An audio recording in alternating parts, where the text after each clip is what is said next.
ating lahat. Ayan po, andito ulit tayo. Welcome back to my channel. Ang gagawin po natin yan ngayon ay magpaparami po ng moth orchids po. So, ito siya. Diba? Wala pa siyang bulaklak eh. Pero di ba yung pinakita ko naman na video is yung maraming bulaklak. Yun yung pinaka-mother plant niya. So, ito lang po is anak niya na nagawa natin. Which is, namulaklak na rin siya. Yun nga, natanggal siya. Kasi matagal naman may bulaklak. So, need lang niya ng maintenance din. So, yun.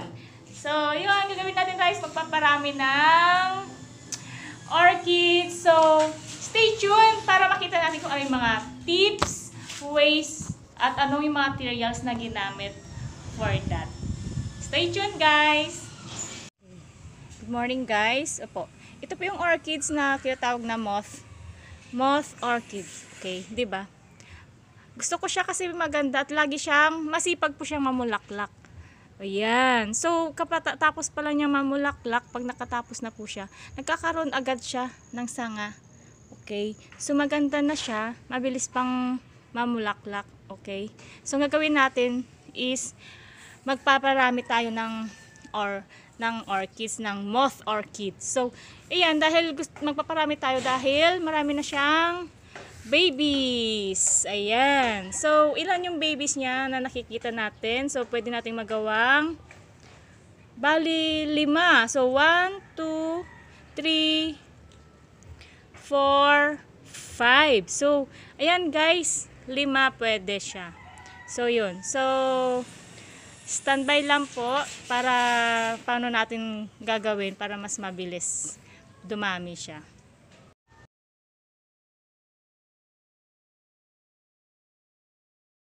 Scientific name ng moth orchid, Phalaenopsis amabilis. Ayan guys. So, para at least alam nyo kung saan, ano yung scientific niya at saka kung saan galing. So, origin from India. So, yun. Guys, Phalaenopsis amabilis. Ayan. Take note po. Ikakat lang natin siya isa-isa. Ha? So, isa-isahin natin siyang gupitin na lang para hindi masira yung ano niya. Roots. Okay. So, dito sa roots kasi na ito yung kailangan para mabuhay po siya. Yan. Isa. Dalawa. So, mayroon na tayong dalawa na babies na paparamihin natin para dumami sila. Okay, guys? So, dito kasabi ko kanina, may mabigiging ano siya, dalawa pa nito. So, 4. Magiging 4 to. 4 to. Yan. Yan. 4 po siya. Ayan, naiwan. Ay, hindi pala naiwan. Siguro magkakaroon na ng ano. Wala siyang ugat. Pero for sure, try natin to isa. So, 4. May ugat. Ito yung huli, pang 5. Guys, ayan. So, ito yung paparamihin natin, no, na babies. Galing sa moth orchid mother plant.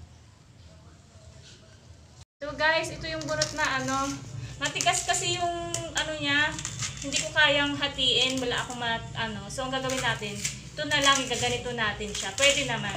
Kasi yung iba ganito lang yung ginawa ko. Basta ayan siya. Yan po guys. So ito, ganito siya. Ito gagamitin natin para sa orchids.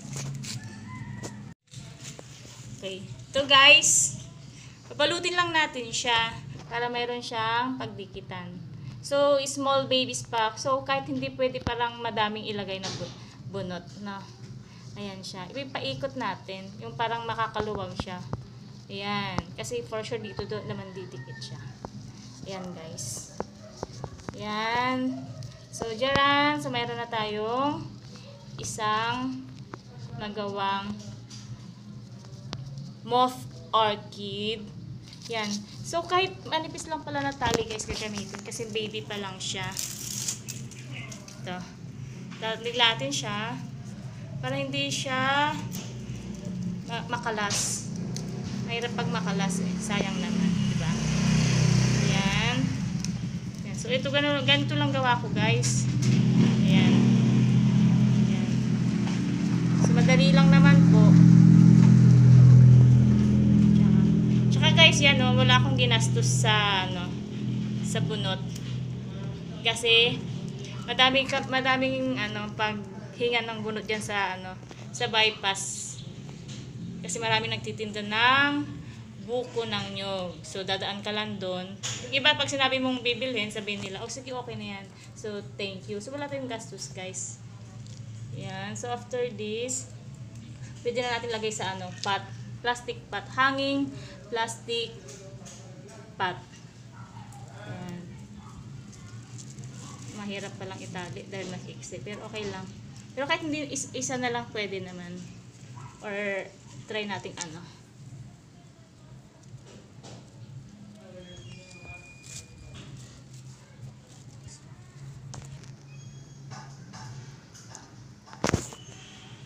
Ito guys, so transfer na natin siya dito. Lagyan natin siya ng ganito para tumaas kasi malalim po siya. Hindi naman pwedeng ganyan kita. So ganito siya. Dapat nakalabas para maganda. Yan. So lagyan natin siya ng madaming bunot sa ilalim. Yan, sa ilalim. And then guys, sabi ko 'di ba needed din natin ng uling. So lalagyan ko rin siya. Lalagyan ko rin siya ng the smallest ano. Wow! The smaller. Ayan, smaller uling. Ayan. Para mayroon siyang pang support. Kasi magaan lang siya. So, yun. Yan. Sa gilid-gilid lang, guys. Yan. Yan. Bakit hindi mo? Guys, more bunot para mas magmukha siyang maganda din pag lumaki niya. Marami siyang kakapitan. Kasi, di ba, yung mga roots niya is kung saan-saan. Okay. And guys, kailangan natin siyang napadamihan ng bunot para pagkapangan ng ano, roots. See? Ayan guys. Ayan. So yun, nakagawa na tayo ng isa. Ayan, moth orchid.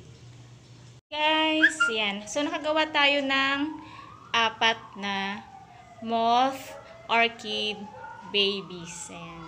Hope natin guys ay mapalaki natin ng maayos para mamulaklak din. O, yan. Diba guys?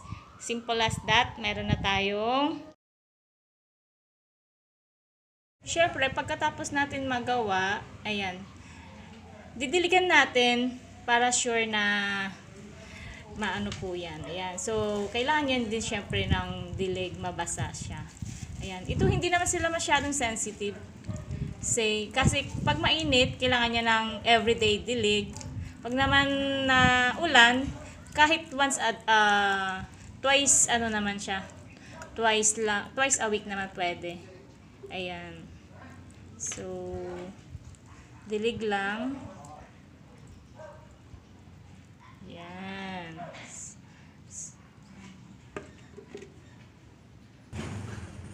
Yan. Hahang na rin natin. Ayan. Kasi hanging pots yung pinaglagyan natin. So, hang siya. Hinang na natin. Ayan. Thank you guys.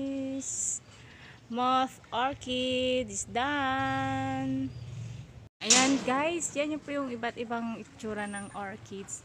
Yan po ay mga napadami ko lang. So hindi ako bili ng bili kasi mahal din ang pagbili nito. So per piece, pag nabili mo with paso, 120. Ayan. So kapag once naman nagparami ka, makakatipid po tayo. Ito pa, yung mga pinarami din natin kasama yan. Ayan. Okay. Puro hingi yan dati ha. Tapos may mga binili lang ako kasi mahal 120. So ang ginawa ko, pinarami ko nung dumami siya. Ayan guys. Ayan. Ito mga bagong transfer ko na to guys oh. Mga ano na yan. Nung lockdown yan, nakapag-transfer tayo. As you can see. Ayan, namumulaklak na rin sila, 'di ba? Bilis lang guys, 'di ba? Yan.